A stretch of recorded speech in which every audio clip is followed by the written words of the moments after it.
Саламатсыздар ма? Мен Жамбыл облысы Жамбыл ауданы Гродикова орта мектебінің математика пәнінің мұғалімі Бердімұратова Бақтыгүл. 9 сынып алгебра пәнінен бір онлайн сабақты ұсынып отырмын. Сабақтың тақырыбы тригонометриялық өрнектерді теңбе-тең түрлендіру. Сабақтың мақсаты тригонометриялық өрнектерді теңбе-тең түрлендіруді орындау. Бағалау критерийлері: негізгі тригонометриялық тепе-теңдік формулаларын қолданады. Есеп шығару барысында қос бұрыштың және дәрежені төмендету формулаларын қолданады. Бұл сабақта мақсатымыз тригонометриялық тепе-теңдіктерді пайдалана отырып өрнектерді түрлендіру болғандықтан, мынадай алдыңғы сабақта өткен тригонометриялық тепе-теңдіктерді қайталап аламыз. Яғни синус квадрат альфа қосылған косинус квадрат альфа тең 1, тангенс альфа тең синус альфа бөлінген косинус альфа, котангенс альфа тең косинус альфа бөлінген синус альфа, 1 қосылған тангенс квадрат альфа тең 1 бөлінген косинус квадрат альфа, 1 қосылған котангенс квадрат альфа тең 1 бөлінген синус квадрат альфа, тангенс альфа көбейтілген котангенс тең альфа. Қос бұрыштың формулалары: синус 2х тең 2 синус х көбейтілген косинус х, косинус 2х тең косинус квадрат х минус синус квадрат х, ол тең 2 косинус квадрат х минус 1 немесе 1 минус 2 синус квадрат х. Тангенс 2х тең 2 тангенс х бөлінген 1 минус тангенс квадрат х. Және дәрежені төмендету формулалары: синус квадрат х тең 1 минус косинус 2х бөлінген 2, косинус квадрат х тең 1 қосылған косинус 2х бөлінген 2, тангенс квадрат х тең 1 минус косинус 2х 1 қосылған косинус 2х. Осы тригонометриялық тепе-теңдіктерді пайдаланып, біз өрнектерді түрлендіруіміз керек. Ол үшін мен алдын ала оқушыларға миға шабуыл ретінде, оқушылардың қызығушылығын арттыру мақсатында мынадай тапсырмалар беремін. Бірнеше тригонометриялық өрнектер берілген, тепе-теңдіктер берілген. Осы тепе-теңдіктердің ішінен оқушылар қарап, өздері орындай отырып, қатені табу керек. Берілген уақыт мезетінде оқушылар осы тапсырманы орындайды. Ол оқушы өзінің орындап отырған тапсырмасының қате немесе дұрыс екендігіне көз жеткізу үшін осы тапсырманың оң жағына мен қатесі түзетілген оң тапсырмаларды, дұрыс тапсырмаларды жазам. Мысалы, бірінші синус квадрат альфа қосылған косинус квадрат бета тең 1 теңдігінің қате, өйткені ол жерде синус квадрат альфа плюс косинус квадрат альфа тең 1 болу қажет. Екінші тепе-теңдікте тангенс альфа қосылған котангенс бета тең 1 емес, тангенс альфа көбейтілген котангенс бета тең 1 болу керек. Үшінші тепе-теңдік дұрыс. Төртінші тепе-теңдіктің де қатесін табылған түрін оң жаққа жазып қойылған. Бесінші тепе-теңдігіміз дұрыс. Алтыншы тепе-теңдікте синус квадрат альфа тең 1 минус косинус альфа бөлінген 2 емес, синус квадрат альфа тең 1 минус косинус 2 альфа бөлінген 2 болу керек. Келесі тепе-теңдік дұрыс. Соңғы тепе-теңдікте тангенс альфа тең косинус альфа бөлінген синус альфа емес, керісінше тангенс альфа тең синус альфа бөлінген косинус альфа болу керек. Осы тапсырма орындалып болғаннан кейін мен оқушыларға жаттығуларды орындау арқылы түсіндірме тапсырмалар беріп отырамын. Бірінші мысал: егер синус х дегеніміз минус 0,4 болса, синус квадрат х минус 2 косинус квадрат х өрнегінің мәнін табу керек.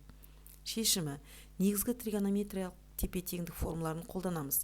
Яғни синус квадрат х минус 2 теңдеуін 2 өрнегіне косинус квадрат х-тің орнына 1 минус синус квадрат х өрнегін қойсам, былай ықшамдалады.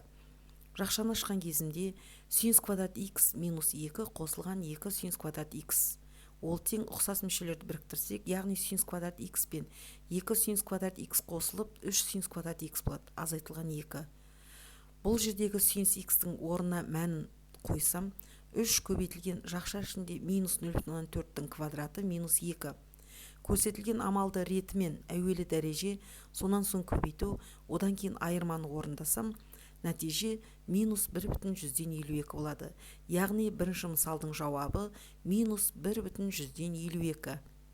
Екінші мысал: егер тангенс х 2 болса, 2-ге тең болса, Онда 2 синус x қосылған 3 косинус x бөлінген синус x минус 4 косинус x өрнегінің мәнін табу керек. Тангенс x дегенім синус x-тің косинус x-ке қатынасы екенін ескере отырып, және бөлшектің негізгі қасиетін пайдалана отырып, берілген бөлшектің алымындағы, қосындындағы әрбір мүшені және бөліміндегі айырмадағы әрбір мүшені косинус x-қа бөлем. Яғни 2 синус x бөлінген косинус x қосылған 3 косинус x бөлінген косинус x бөлінген 3 синус x бөлінген косинус x минус 4 косинус x бөлінген косинус x тең болады 2 тангенс x плюс 3 бөлінген тангенс x минус 4. Ол тең берілген тангенс x-тің мәнін қоятын болсам, 2 көбейтілген 2 қосылған 3 бөлімінде 2 азайтылған 4. Ол тең болады 7 бөлінген минус 2. Яғни нәтиже минус 3,5. Демек, екінші мысалдың жауабы минус 3,5 болады.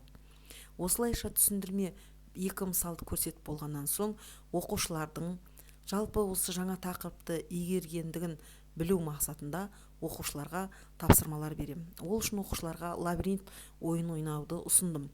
Оқушыларға кестеде бірнеше есептер беріледі. Оқушылар кестедегі есептердің дұрысын бояулары керек. Осы арқылы старт кестесінен финиш кестесіне жетулері керек. Яғни кестеде бірнеше тапсырмалар берілген. Әрбір тапсырманың соңында оның жауаптары көрсетілген. Оқушылар осы тапсырманы біртіндеп орындап отырады. Берілген тапсырмадағы жауаптардың барлығы сәйкес келе бермейді. Бұл ойынның мақсаты оқушылар бұл жердегі тапсырмалардың қайсының жауабы дұрыс келсе, сол тапсырманы бояу қажет. Оқушылар біртіндеп тапсырманы орындап болған соң, бояп болғаннан соң, белгілі уақыт аралығы біткеннен соң, мен оқушылардың өзін тексеру мақсатында дайын жауапты ұсынамын.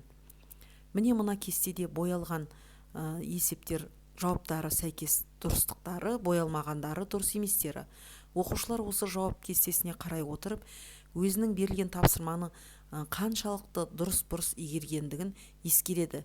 Яғни лабиринт ойынның соңғы нәтижесі кесте арқылы көрсетіліп, оқушы өз білімін тиянақтайды. Демек, мына кестедегі есептердің жауабы мынадай сары бояумен боялуы қажет.